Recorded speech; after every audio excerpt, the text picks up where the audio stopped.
வணக்கம் நண்பர்களே. இன்றைக்கி எந்திரிச்சு வீட்டை விட்டு வெளியே வந்த உடனே செடியை பார்த்தேன். எப்போயுமே வெளியே வந்த உடனே நம்ம செடிகளை தான் ஃபஸ்ட்டு பார்ப்பேன். நல்லா அழகழகாக பூ பூத்து இருந்துச்சு.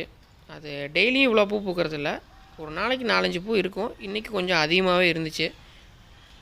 இந்த செடி மட்டும் இல்லை, நம்ம 7 days ரோஸு, அதுவும் ஒரு நாளைக்கு ஒரு பூ 2 பூ அப்படி இருக்கும். இன்றைக்கி அதுவுமே ஒரு 4-5 பூ இருந்துச்சு. பார்க்குறதுக்கு ரொம்ப நல்லா இருந்தது. அதுக்கப்புறம் அப்படியே வீட்டுக்கு பின்னாடி போனேன். நம்ம அசோலாலாம் கொஞ்சம் நோய் வந்த மாதிரி இருந்துச்சு, அதுக்கு வேப்ப முன்னாக கரைச்சி விட்ருந்தேன். அதையெல்லாம் பார்த்துட்டு நம்ம தீவன புல், அகத்திக்கீரை, வேலி மசால் இதெல்லாம் போட்டிருந்தோம். முளைச்சிருச்சான்னு பார்க்குறக்காக வந்தேன். இப்போ போட்டு 1 வாரம் ஆயிடுச்சு. அகத்தி தலை பார்த்திங்கன்னா நல்லா தளைஞ்சி வந்துருச்சு. இந்த வரப்பில் பார்த்திங்கன்னா தெரியும். வேலி மசால் எப்போவுமே கொஞ்சம் லேட் ஆகும், அதனால் அது தெரியல. இப்போ பார்த்திங்கன்னா அகத்திக்கீரை நல்லா தெரியுது. இந்த வரப்பில் மட்டும்தான் நம்ம அகத்திக்கீரை போட்டிருக்கோம். அந்த சைடில் லெஃப்டில் எல்லாம் பார்த்திங்கன்னா இது போட்டிருக்கிறோம், செம்மங்குச்சி. இது பார்த்திங்கன்னா தீவன புல்லையே அமெரிக்கன் 5G அப்படிங்கிற ஒரு ரகத்தை நம்ம வாங்கி நட்டுருந்தோம். இப்போ தான் முளைப்பு வெளியில் வருது. என்ன இருந்தாலும் நம்ம சூப்பர் நேப்பியர் மாதிரி வளரல, ரொம்ப லேட்டாக தான் வளருது. இப்போ இது நெட்டு பார்த்திங்கன்னா 1 வாரம் ஆயிடுச்சு. ரொம்ப லேட்டாக தான் வளருது. ஆனால் வளர்ந்துருச்சுன்னா தூர் நல்லா பெரிய பெரிய தூராக வருதுன்னு சொல்லியிருந்தாங்க. நானும் வீடியோவில் பார்த்துருந்தேன், நல்லா தான் வளர்ந்துருந்தது. ஆனால் இப்போ ஃபஸ்ட்டு கட்டிங் நம்ம வச்சுருக்கிறனால இது சரியாக வளரலையா இல்லை இந்த சீசன் இல்லையான்னு தெரில. இன்னும் கொஞ்சம் நாள் வெயிட் பண்ணி பார்த்தா தெரியும். லேட்டாக தான் தலையும் அப்படின்னு கேள்விப்பட்டேன். இதெல்லாம் பார்த்துட்டு அடுத்து நம்ம ஆட்டு ஷெட்டுக்கு வந்தோம். இப்போ காமிச்சிட்ருக்கிற இந்த போயர் பார்த்திங்கன்னா புதுசாக வாங்கியிருந்தேன். நம்ம சரி நம்ம போயர் கிராஸே வச்சிட்ருக்குறோம், தலைச்சேரி போயர் கிராஸே வச்சிட்ருக்குறோம். அதனால் நம்ம ப்யூர் ப்ரீடாக வாங்கி அதுலேருந்து தலைச்சேரி கூட கிராஸ் பண்ணலான்னு சொல்லிவிட்டு தலைச்சேரி முதலே வாங்கியிருந்தேன். நான் பழைய வீடியோலேயே காமிச்சிருப்பேன். இந்த பெரிய ஆடு தான் முதல்ல வாங்கின தலைச்சேரி ஆடு. சின்னது 2 தான் இப்போ வாங்கின போயரு. இது 2 நல்ல குவாலிட்டியாக இருந்துச்சு. ஃபீமேல் அந்த கடைசியில் இருக்கிறது, இங்கே முன்னாடி இருக்கிறது மேலு கெடாக்குட்டி, அது பொட்டைக்குட்டி. வீடியோ எடுக்கிறது கரெக்டாக நிற்க மாட்டேங்குது, இடம் புதுசாக இருக்கிறனால. நேற்று தான் வாங்கிட்டு வந்திருந்தேன், அதனால் கொஞ்சம் பழகலை. நம்ம இடத்துக்கு வந்த உடனே அங்கேயும் இங்கேயும் ஓடிட்டு இருக்குது. சரி, மேலே ஷெட்டுக்குள்ளே தான் ஓடியாருது, கீழே இறக்கி விட்டு பழக்கலாம் அப்படின்னு சொல்லிவிட்டு கீழே திறந்து விட்டு கீழே கூட்டிகிட்டு வந்தேன். நம்ம தலைச்சேரி ஆல்ரெடி கீழே போயிட்டுருக்கோம். அதனால் அது கீழே வந்தோடனே இதுகளும் கீழே வந்துருச்சு. எப்போ இருந்தாலும் நம்ம கீழே தான் நம்ம தண்ணி வைக்கிறோம், அதனால் கீழே பழகணும் அப்படிங்கிறனால நான் இருக்கும்போதே காலையில் திறந்து விட்டு பார்க்கலாம் அப்படின்னு சொல்லிட்டு கீழே திறந்து விட்டேன். அந்த பக்கம் இந்த பக்கம் ஓடிட்டு இருந்தது. சரி, இப்போ தான் ஃபஸ்ட்டு கீழே வந்திருக்கு. அது குட்டி போட்டதுலேருந்தே அங்கேயும் இந்த மாதிரி ஸ்டேஜில் தான் மேலே இருந்தது. இப்போ தான் கீழே வந்திருக்கிறனால அதுகளுக்கும் இடம் புதுசாக இருக்குது, அதனால் அங்கேயும் இங்கேயும் ஓடிட்டுருக்குது. நல்லா ஆக்டிவாக இருக்குது. அதை பார்த்து முடிச்சுட்டு அடுத்து நம்ம சேவல் பார்க்குறக்காக வந்திருந்தேன். நம்ம கீரி சேவல் கொஞ்சம் அடிபட்டிருந்தது, வான்கோழி கூட சண்டை போட்டு. இப்போ அந்த காயமெல்லாம் ஆறி ஓரளவுக்கு ரெடி ஆயிடுச்சு. ஆனாலும் ஒரு கண்ணு ரெடி ஆகலை, ரொம்ப அடிபட்டுருச்சு. கண்ணே மூடிக்கிச்சு. அந்த கருமொழி உள்ளே லைட்டாக தான் இருக்குது, இருந்தாலும் பொட்டைக்கு போடுறதுக்கு ஆகும். பழைய ஆக்டிவ் இல்லைனாலும் ஓரளவுக்கு ஆக்டிவாக தான் இருக்குது.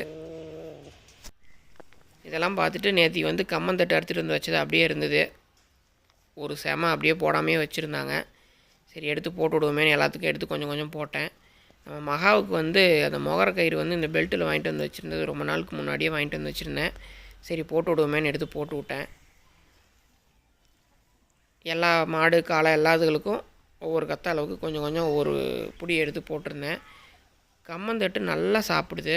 சோளத்தட்டோட கம்மந்தட்டு பச்சைத்தட்டு நல்லா சாப்பிடுது. கறவை மாடுகள்லாம் பார்த்திங்கன்னா கொஞ்சம் பால் நல்லா சேர்த்தியே இருக்கும் கம்மந்தட்டு சாப்பிட்டுச்சுன்னா. இப்போ வெயில் காலம், மழை இல்லாதனால எல்லாம் கொஞ்சம் ட்ரையாக இருக்குது, பச்சை தீவனம் கம்மியாக இருக்குது. நான் முன்னாடியே ஒரு 2.5 மாதத்துக்கு முன்னாடியே நம்ம தென்னை மரத்துக்குள்ளெல்லாம் கம்பு வச்சுருந்தேன். அந்த கம்பு அறுக்கிற ஸ்டேஜ் கிட்டத்தட்ட வந்துருச்சு அப்படின்னு சொல்லி பழைய வீடியோவில் காமிச்சிருந்தேன். இப்போ அறுக்க ஆரம்பிச்சிட்டோம். அதனால் கொண்டு வந்து நைட்டு தான் போட்டுக்கிட்டுருக்குறோம். ஒரு செம எக்ஸ்ட்ரா இருந்துச்சு, அதனால் இன்றைக்கி காலையில் போட்டிருந்தேன். நான் காலையில் வந்து இதெல்லாம் பார்த்துட்டு போகும்போது இந்த புதினா செடி காமிக்காமல் விட்டுட்டேன். இந்த புதினா செடிக்கு அடியில் குப்பை வச்சு மண் அணைச்சி விட்ருக்குறோம். மாட்டு குப்பை, மாட்டு சாணம் அதை வச்சுருக்கிறேன். அது நல்லா தளைஞ்சு வரும். அடுத்தது 3 நாளுக்கு ஒரு டைம் வந்து தீவன புல்லுக்கு தண்ணி விடணும். அதனால் நம்ம ஆள் வந்து தண்ணி விட சொல்லியிருந்தேன். அவர் தண்ணி விட்டுட்டு இருந்தார். நான் கட்டுத்தரையில் மற்ற வேலைகளை பார்த்துட்டு இருந்தேன். இப்போ வந்து தண்ணி விட்டதுக்கப்புறம் கொஞ்சம் நல்லா பச்சை பசேன்னு தெரியும் அப்படிங்கிறதுக்காக இப்போ மறுபடியும் ஒரு கிளிப்பிங் எடுத்தேன். இது பார்த்திங்கன்னா முள் கத்திரிக்காய். இது சின்ன செடியாக தான் வச்சுருந்தேன். ஃபஸ்ட்டு வாடிடுச்சு. நான் கூட தலையாமல் போயிடுச்சோன்னு நினச்சேன். ஆனால் நல்லா தளைஞ்சு வந்து இப்போ தலைன்னு ஆயிடுச்சு. இது ஃபுல்லாகவே தான் வந்து நம்ம வேலி மசாலு, அகத்தி, செம்மங்குச்சி, அமெரிக்கன் நேப்பியர் இதெல்லாம் போட்டிருக்குறோம். அடுத்தது பார்த்திங்கன்னா நம்ம கோழி வந்து குஞ்சு பொரிச்சிருந்தது, அதெல்லாம் வந்து கீழே இறக்கி விட்ருந்தோம். இறக்கி விட்டோடனே ஃபஸ்ட்டு கோழி தீவனம் தான் கொஞ்சம் போட்டிருந்தேன். கோழி கொத்தி சாப்பிட அதுகளும் சாப்பிட ஆரம்பிச்சிருது. நம்ம பெருஞ்சாதி கோழிகளோட சித்து வடை கோழி தான் குஞ்சு பொரிக்கிறது, நல்லா குஞ்சு பொரிக்கிறது, குஞ்சு நல்லா காப்பாற்றுது. இப்போ வந்து ஆட்டு ஷெட்டுக்கு கீழே வந்து அந்த வேஸ்டேஜ் எல்லாம் இந்த புழுக்கையெல்லாம் இருந்தது. ஆட்டு புழுக்கை தான் வந்து பட்டுப்பூச்சிக்கு ரொம்ப சூப்பராக வளருதுங்க. பட்டுப்பூச்சின்ட்டு இல்லை, தென்னங்கன்று மற்ற காய்கறி செடி எதுக்கு போட்டிங்கனாலும் சூப்பராக வரும். நிறையா பேர் விற்றுறாங்க. நான் வந்து விற்கிறதில்ல. நம்ம காட்டுகளுக்கே வந்து தென்னங்கன்றுக்கு இந்த செடி போடுறதுக்கு இதுக்கெல்லாம் போட்டுருவேன். இந்த டைம் பார்த்திங்கன்னா கொஞ்சம் எக்ஸஸாக இருந்துச்சு. அதனால் எடுத்து நம்ம பட்டுப்புழு தலைகளுக்கே நம்ம மல்பெரி செடிகளுக்கே போட்டு விட்றலான்னு சொல்லிவிட்டு ஆளுங்களை வர சொல்லி எல்லாம் போட்டு விட்ருந்தோம். இந்த லெஃப்ட் சைடில் இருக்கிறதெல்லாம் பார்த்திங்கன்னா போட்டு மண் அணைச்சி விட்டு தண்ணி விட்டாச்சு. இப்போ நான் காமிச்சிட்டு இருக்கிறது பார்த்திங்கன்னா அந்த குப்பையெல்லாம் போட்டு மண்ணை அணைச்சி விட்ருக்குது. இன்னும் தண்ணி விடலை. 1 நாள் 2 நாள் கொஞ்சம் காயட்டும் அப்படின்னு சொல்லிட்டு தான் விட்ருக்குது. உடனே நம்ம தண்ணி விட்டோம்னா அந்த களை வெட்டி விட்டதுக்கு யூஸே இல்லை. உடனே வந்து அந்த புல் முளைச்சி வந்துடும். அதனால் ஒரு 2 நாள் 3 நாள் கழிச்சு தண்ணி விட்டுக்கலாம் அப்படின்னு வச்சுருக்கோம். அடுத்தது பார்த்திங்கன்னா மாடுகள்லாம் வந்து காட்டுக்கு கொண்டு வந்து கட்டிட்டு அப்புறம் நம்ம கிளம்பிக்கலாம் அப்படின்னு சொல்லிட்டு காட்டுக்கு பிடிச்சிட்டு வந்தாச்சு. இந்த காளை வந்து ஷோவில் வந்து ஆறுதல் பரிசு தான் வாங்கியிருந்தது. இது என்ன காரணம்னு எனக்கு தெரியல. எனக்கு தெரிஞ்சு நல்ல குவாலிட்டியாக தான் இருக்குது.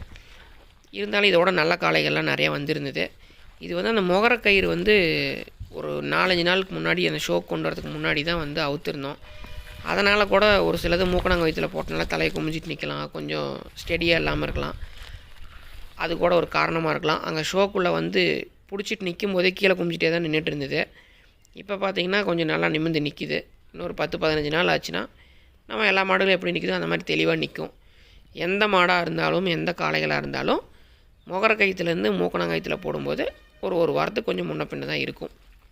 அவ்வளோதான் நண்பர்களே இந்த வீடியோ. அடுத்த வீடியோவில் சந்திக்கிறேன். நன்றி.